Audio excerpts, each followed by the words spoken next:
Hemostatis keseimbangan asam basa. 1. Buffer kimiawi dalam cairan ekstra dan intraseluler. 2. Sistem pernapasan yang mengatur PCO2 melalui perubahan ventilasi. 3. Sistem pengaturan ginjal terhadap penyimpanan bikarbonat tubuh. Buffer kimia. 1. Sistem buffer asam bikarbonat. 2. Sistem buffer fosfat.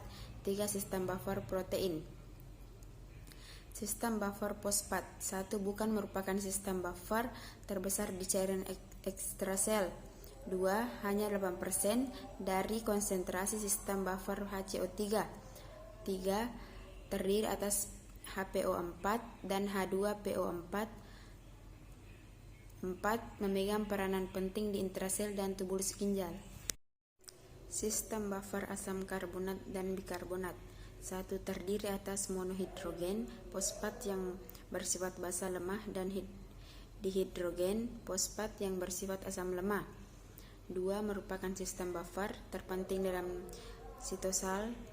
Hanya 8% dari konsentrasi sistem buffer HCO3 memegang peranan penting di intrasel tubulus ginjal. Selanjutnya protein intrasel Hb dan protein plasma merupakan buffer yang baik. Protein mengandung gugus asam karboksi COOH dan basa amino NH2 sangat penting di dalam intrasel. H2CO03 H20 plus CO2 HCO3-3 plus H plus Hb02 sampai titik H.Hb plus 02 pada intrasel. Hb sangat penting karena dapat berikatan dengan ion hidrogen menjadi deoksimoglobin Hb-Hb. 60-70% total buffering kimiawi pada cairan intrasel dan intraseluler dilaksanakan oleh protein. Hb menjadi buffer ion plus H yang dihasilkan oleh H2CO03. Protein merupakan buffer yang terbanyak di sel dan darah. Histidin dan cystein merupakan dua asam amino yang paling berperan sebagai protein buffer. Pengaturan oleh sistem pernapasan.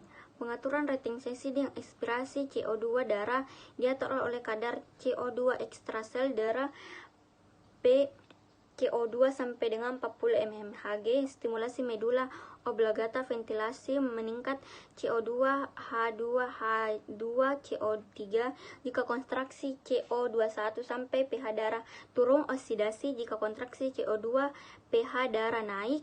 Alkalosis pada kondisi ketoasidasis asetan dibuang melalui paru-paru. Oksidasi respiratif adalah pH darah yang rendah karena penumpukan karbon dioksida dalam darah sebagai akibat dari fungsi paru-paru yang buruk atau pernapasan yang lambat. Penyebab paru-paru tidak bisa mengeluarkan CO2 dengan baik, misal emifisema, bronkiolitis, pneumonia berat, edema paru, asma. Selanjutnya ada alkalosis respiratorik. Adalah suatu keadaan di mana darah menjadi basah karena pernapasan yang cepat dan dalam, sehingga menyebabkan kadar karbon dioksida dalam darah menjadi rendah. Penyebab hiperventilasi, misalnya pada keracunan salisilat, histeri atau cemas yang berlebihan, demam tinggi, kerusakan pusat pernapasan di otak. Ini mengompensasi ekskresi penis pemeriksaan H+. Kompensator ginjal atau urinasi atau ekskresi urin, panduan pertahanan.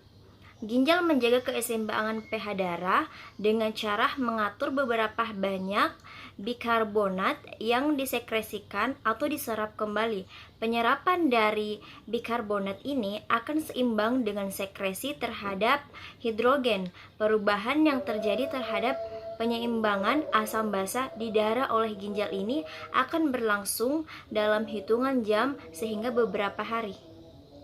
Deficiency, penurunan terhadap cairan di tubuh seperti dehidrasi akan meningkatkan penyerapan bikarbonat di darah oleh ginjal.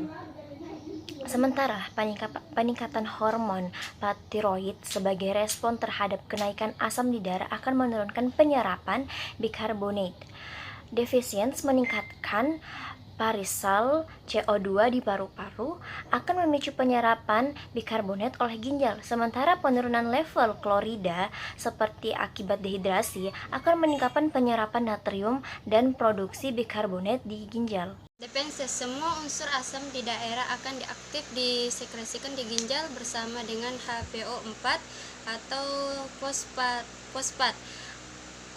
kreatin atau kreatin, urit, acet, asam urat, dan amonia urea untuk dibuang melalui urin. Sistem kompensator amonia urea memiliki peran yang sangat penting di ginjal karena unsur kompensator kimiawi lain di atas selalu disekresikan dengan konsentrasi yang tetap dan dapat berkurang akibat konsentrasi kadar asam di darah. Sedangkan ginjal dapat meregulasi produksi amonia urea sebagai respon terhadap perubahan konsentrasi asam di darah.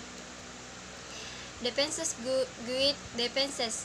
pH darah di arteri adalah penentu utama dari sekresi unsur asam di ginjal, namun kadar K+ atau potasium, Cl, klorida, dan level hormon aldosteron juga dapat mempengaruhi pengaturan sekresi di ginjal ini. Keseimbangan rasio konsentrasi K+ potasium dan sekresi ion H+ hidrogen di dalam sistem metabolisme sel-sel di tubuh intraseluler sangat mempengaruhi terhadap keseimbangan asam basa di darah, di mana penurunan konsentrasi K+ potasium di dalam sel akan mengakibatkan peningkatan terhadap ion H+ hidrogen di darah, dan otomatis akan mengakibatkan kondisi alkalosis tinggi basa di darah dengan manifestasi gejala klinis.